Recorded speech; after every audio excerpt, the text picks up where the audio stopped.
Hello student, कैसे हो आप सब। आई होप आप सभी अच्छे होंगे और आपकी पढ़ाई में जोर शोरों की चल रही होगी। इसी पढ़ाई को अच्छी से बहुत अच्छी करने के लिए आ चुका है आपका अपना YouTube channel the science academy. मैं हूं विक्रम सिंह, जो कराऊंगा आपको साइंस के हर टॉपिक को क्लियर एंड हर डाउट को सोल्व।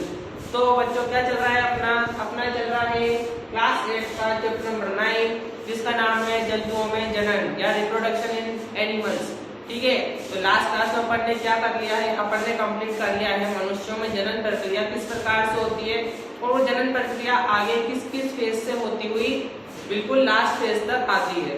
उस क्लास में अपन ने कंप्लीट कर लिया है निषेचन हो या युग्मन हो या भ्रूण हो या गर्भाशय, सब कंप्लीट अपन ने कर लिया है अच्छी तरीके से। आज की क्लास में अपन जो पढ़ेंगे वो पढ़ेंगे अलिंग जनन के बारे में। ठीक है, कि अलिंग जनन क्या होता है और उसके कौन कौन से प्रकार होते हैं, ये सब अपन आज की क्लास में पढ़ने वाले हैं। तो शुरुआत करते हैं आज की धमाकेदार क्लास का। जो भी मेरी क्लास को पहली बार देख रहा है वो साइंस एकेडमी चैनल को सब्सक्राइब कर लो, क्योंकि आपके लिए ये क्लासेस क्योंकि रेगुलरली आने वाली है, बीच में गैप नहीं रहेगा, रेगुलर सेशन अपने चलेंगे। तो क्या करना है, सभी को ज्वाइन करना है और अपनी पढ़ाई को अच्छी से बहुत अच्छी करना है। ठीक है, तो डालो हेडिंग। और उससे पहले अपन पढ़ेंगे जरायुज और अनप्रजनक जंतुओं के बारे में। ठीक है, कि जरायुज क्या होते हैं, अनप्रजनक क्या होते हैं। ठीक है, अलिंग जनन भी पढ़ेंगे। उससे पहले एक टॉपिक रह रहा है छोटा सा, वो अपन कंप्लीट करेंगे पहले। ठीक है, तो हेडिंग डालना पहले। आज की फर्स्ट हेडिंग वो है जरायुज। क्या है,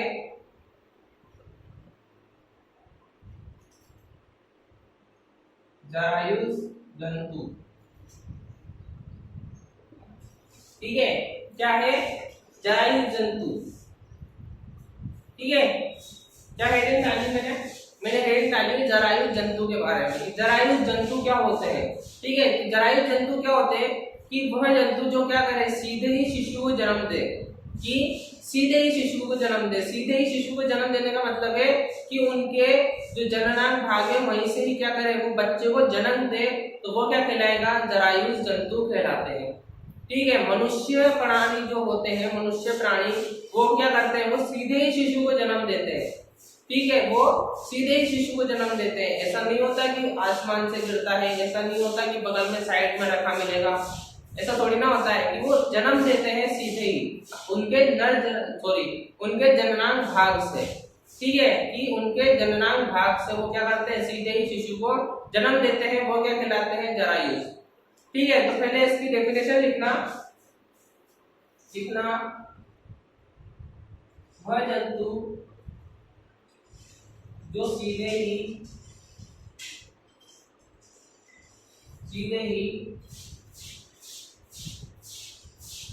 वह जंतु जो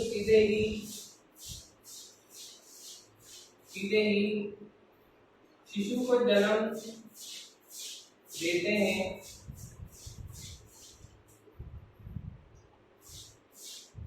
जरायुज कहलाते हैं या जरायुज जंतु कहलाते हैं। ठीक है, इसमें तो कोई दिक्कत वाली बात नहीं है। ठीक है, नेक्स्ट हेडिंग कितना, अनप्रजनक। क्या है,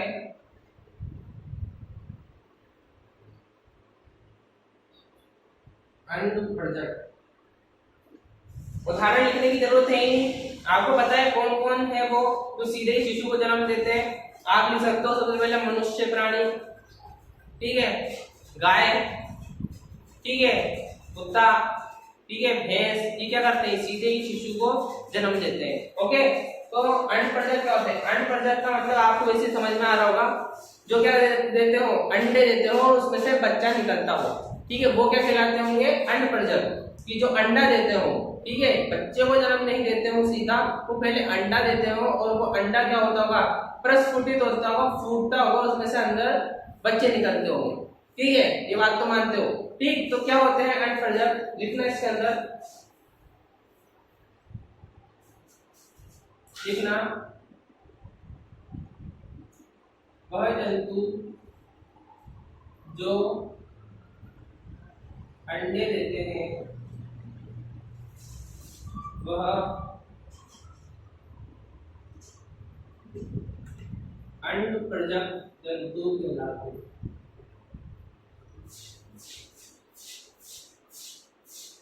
ठीक है, वो जंतु जो क्या करते हैं, अंडे देते हैं, वो क्या कहलाते हैं, अंड प्रजनक जंतु कहलाते हैं।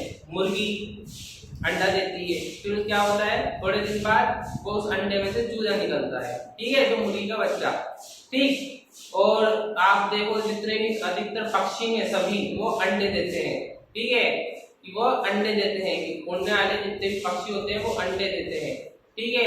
सांप होता है वो भी अंडे ही देता है, कछुआ होता है वो भी अंडे ही देता है, ठीक है। ये क्या होते हैं, अंड प्रजक जंतु होते हैं, ठीक है। ये होते हैं जरायु और ये होते हैं अंड प्रजक, ठीक। नेक्स्ट हेडिंग क्या है,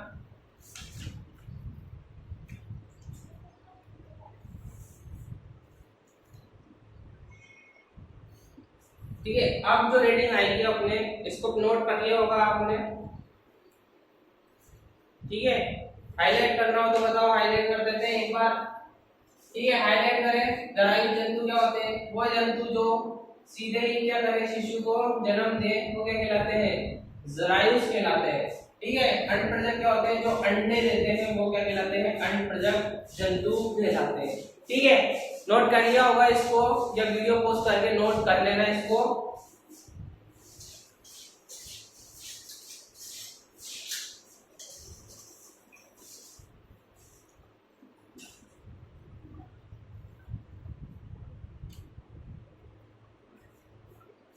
ठीक है। अब आते हैं अपने आज के टॉपिक पे। जो टॉपिक का क्या नाम बताया था मैंने, अलैंगिक जनन। क्या होता है, अलैंगिक जनन क्या है, अलैंगिक जनन। पहले भी मैंने बात कर रखी है इसकी, क्लास 7 के मेरे जो सेशन चलते हैं, क्लास चलती है, उसमें भी इसकी बात कर रखी है अलैंगिक जनन की, ठीक है। वापस से आज एक बार अपन इसको रिपीट करेंगे कि अलैंगिक जनन क्या होता है, ठीक है। तो अलैंगिक जनन की अगर अपन बात करें तो अलैंगिक जनन क्या होता है कि जिसमें एक जीव के द्वारा अपनी संतति को आगे बढ़ाया जाता है, वो क्या कहलाता है, अलैंगिक जनन कहलाता है। जिस प्रकार लैंगिक जनन में दो जीव का होना बहुत जरूरी है, कि दो जीव का होना बहुत जरूरी है, उसी प्रकार अलैंगिक जनन में क्या होता है, सिर्फ एक ही जीव क्या कर सकता है, अपनी संतति को आगे बढ़ा सकता है। ये इसकी क्या है, कैपेसिटी है, ये इसकी एबिलिटी है कि ये क्या कर सकते हैं, अलैंगिक जनन के जीव सिर्फ एक ही होने पर भी क्या कर सकते हैं, अपनी संतति, अपने वंश को आगे बढ़ा सकते हैं, ठीक है। लैंगिक जनन में ऐसा पॉसिबल ही नहीं है, कि लैंगिक जनन में ऐसा पॉसिबल ही नहीं है कि एक जनक क्या कर सके, अपनी संतति को आगे बढ़ा सके। आपके मदर फादर में, आपके मदर फादर से ही आपकी उत्पत्ति हुई ना, ऐसा तो नहीं है कि आपके सिर्फ मदर है और उन्होंने ही क्या कर दिया हो, आपको पैदा कर दिया हो, या ऐसा तो नहीं है कि आपके फादर ने ही आपको पैदा करा हो, ऐसा पॉसिबल ही नहीं है लैंगिक जनन में, ठीक है। लैंगिक जनन में दो जनों का होना बहुत ही ज्यादा जरूरी होता है, ठीक है। तो अलैंगिक जनन में ऐसा नहीं होता, वहां एक ही जीव क्या कर सकता है, अपनी संतति को आगे बढ़ा सकता है। तो लिखना मेरे साथ इसमें, लिखना अलैंगिक जनन में, अलैंगिक जनन में एक ही जीव द्वारा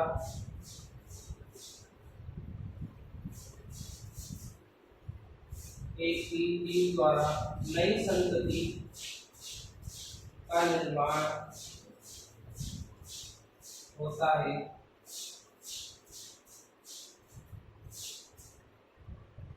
अलैंगिक जनन को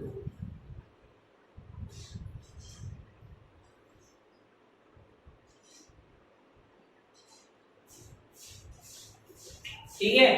ये होता है अलैंगिक जनन। जबकि लैंगिक जनन अपन क्या लिखते हैं कि वहां पे दो जनों का होना बहुत जरूरी है, नर और मादा। यहाँ पे एक ही जना सब काम कर लेगा भाई, कि एक ही जना सब काम कर लेगा, उसको किसी की जरूरत ही नहीं है दूसरे की, ठीक है। लेकिन लैंगिक जनन में दो जनों का होना जरूरी है, नर और मादा दोनों का। मादा अकेली कुछ नहीं कर सकती तो नर भी अकेला कुछ नहीं कर सकता, ठीक है। तो ये होता है अलैंगिक जनन। अब आते हैं अलैंगिक जनन के प्रकार पे, कि आपकी बुक्स में दो प्रकार दे रखे हैं, एक है मुकुलन, एक है खंडन विधि, ठीक है। क्या है, मुकुलन और खंडन। तो डालना हेडिंग मेरे साथ, अलैंगिक जनन के प्रकार, अलैंगिक जनन के प्रकार, ठीक है। फर्स्ट हेडिंग डालना आप क्या है, मुकुलन। क्या है, मुकुलन, फर्स्ट हेडिंग। ठीक है, डाली होगी हेडिंग, तो आप लिखना इसमें, लिखना मुकुलन क्रिया में, मुकुलन क्रिया में, मुकुलन क्रिया में जनक कोशिका से विलग होकर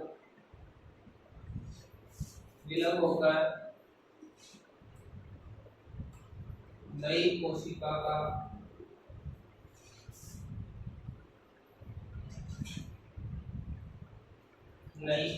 का निर्माण होता है।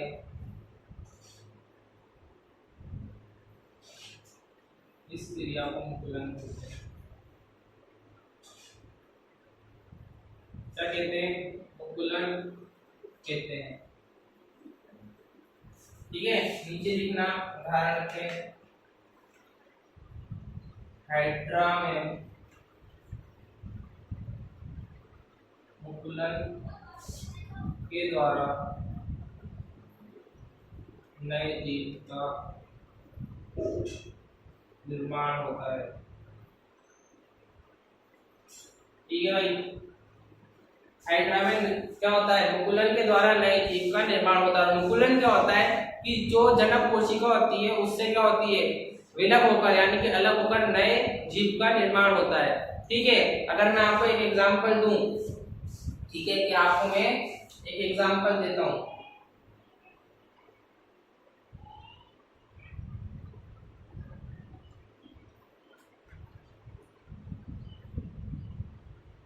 ठीक है, ये क्या है, ये हाइड्रा है। ठीक है, क्या है ये, हाइड्रा। ठीक है, हाइड्रा एक जीव है, एक कोशिकीय जीव है हाइड्रा, इसमें एक कोशिका पाई जाती है मात्र। ठीक है, ये हाइड्रा है और हाइड्रा के बीच में क्या पाई जाती है, एक कोशिका पाई जाती है। ठीक, अब क्या होगा कि ये क्या कहलाएगी, जनक कोशिका कहलाएगी। क्या कहलाएगी, जनक कहलाएगी। कि यानी कि जनक क्या होते हैं कि जिससे नए जीव का जो विकास हो रहा है, और वो जिससे हो रहा है वो क्या कहलाएगी, जनक कहलाएंगे। जैसे हमारे जनक कौन है, हमारे माता पिता। कौन है, हमारे माता पिता, क्योंकि हमारे माता पिता के द्वारा ही हमारी क्या हो रही है, उत्पत्ति हो रही है। तो क्या हो रहा है कि वो हमारे क्या कहलाएंगे, जनक कहलाएंगे। उसी प्रकार अगर नई कोशिका बनेगी वो इसी से बनेगी, मेन से। ठीक है, ये बात तो मानते हो कि मेन से बनेगी। ये क्या होता है, यहाँ से विलग हो जाते हैं, यानी कि अलग हो जाते हैं। ठीक है, ये भाग अलग हो जाता है और अलग होने के बाद क्या बनाता है, एक नए हाइड्रा का निर्माण होता है। ठीक है, क्या होता है, नए हाइड्रा का निर्माण होता है। ये कोशिका अलग हुई है, कौन सी, ये कोशिका अलग हो गई और नए हाइड्रा का निर्माण हो गया। ये क्या होता है, ये होता है मुकुलन विधि में। किसमें होता है, मुकुलन विधि में होता है। ठीक है, ये होता है मुकुलन, कि जिसमें क्या होता है कि जनक कोशिका के द्वारा जो विलग होकर नई कोशिका का निर्माण होता है वो क्या होता है, मुकुलन। ठीक, क्या होता है, मुकुलन। लास्ट जो है वो है आपके खंडन विधि। क्या है, खंडन, द्विखंडन, कुछ भी कह सकते हो आप। ठीक, क्या है, खंडन विधि। ठीक है, खंडन विधि क्या होती है, जिसमें एक जनक कोशिका के द्वारा दो नई संतति का निर्माण हो, उसे क्या कहा जाएगा, खंडन विधि कहा जाएगा। ठीक है, कि अगर ये क्या है, ये एक जनक कोशिका है, क्या है, जनक कोशिका है, और इसको यहाँ से तोड़ दिया जाए, बीच में से यहाँ से ब्रेक कर दिया जाए, तो ये कितने भाग हो जाएंगे, दो भाग हो जाएंगे। ठीक है, तो क्या हुई कि खंडन विधि के द्वारा दो नए जीव का निर्माण हुआ। ठीक है, क्या हुआ, दो नए जीव का निर्माण हुआ। वो किसमें होता है, खंडन विधि के द्वारा। लिखना, जिस विधि में जनक द्वारा दो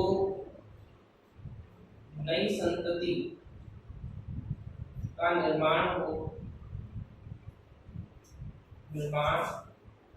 होता है, उसे खंडन या द्विखंडन, खंडन या द्विखंडन विधि लेते हैं। ठीक है, कि जैसे मानो कि क्या है, ये जनक कोशिका है। क्या है? जनक कोशिका। और द्विखंडन या खंडन विधि किसमें होती है? कौन से जीव में होती है? वो होती है शैवाल। किसमें होती है? शैवाल। ठीक है, ये शैवाल कहाँ पाया जाता है? ये पाया जाता है पानी में। कि पानी में हरे कलर की संरचना पाई जाती है, उसे क्या कहा जाता है? शैवाल कहा जाता है। ठीक है, ये शैवाल क्या करता है? द्विखंडन विधि को अपनाता है या खंडन विधि को अपनाता है, और यहाँ से क्या हो जाते हैं? ब्रेक हो जाते हैं। यहाँ से ब्रेक हो जाते हैं। ब्रेक होने के बाद दो नई संतति का निर्माण होता है। ये होता है खंडन विधि। क्या होता है? खंडन विधि। ठीक है, तो ये था आपका लास्ट टॉपिक, आलैंगिक जनन और अलिंगिक जनन के प्रकार। ठीक है, अलिंगिक जनन के और भी प्रकार होते हैं। मेरे क्लास 7 का सेशन चल रहा है, वहां पे आप देख सकते हो अलिंगिक जनन के प्रकार, कायिक प्रवर्धन, खंडन, मुकुलन, ये सब अलिंगिक जनन के प्रकार होते हैं। ठीक है, तो ये थी अपनी आज की क्लास, जिसमें अपन ने क्या पढ़ा, एक बार हाईलाइट कर लेते हैं उसको। जो भी पढ़ा अपन ने, अलिंगिक जनन। अलिंगिक जनन क्या होता है? कि जिसमें एक ही जीव के द्वारा नई संतति का निर्माण हो, उसे क्या कहेंगे? अलिंगिक जनन कहेंगे।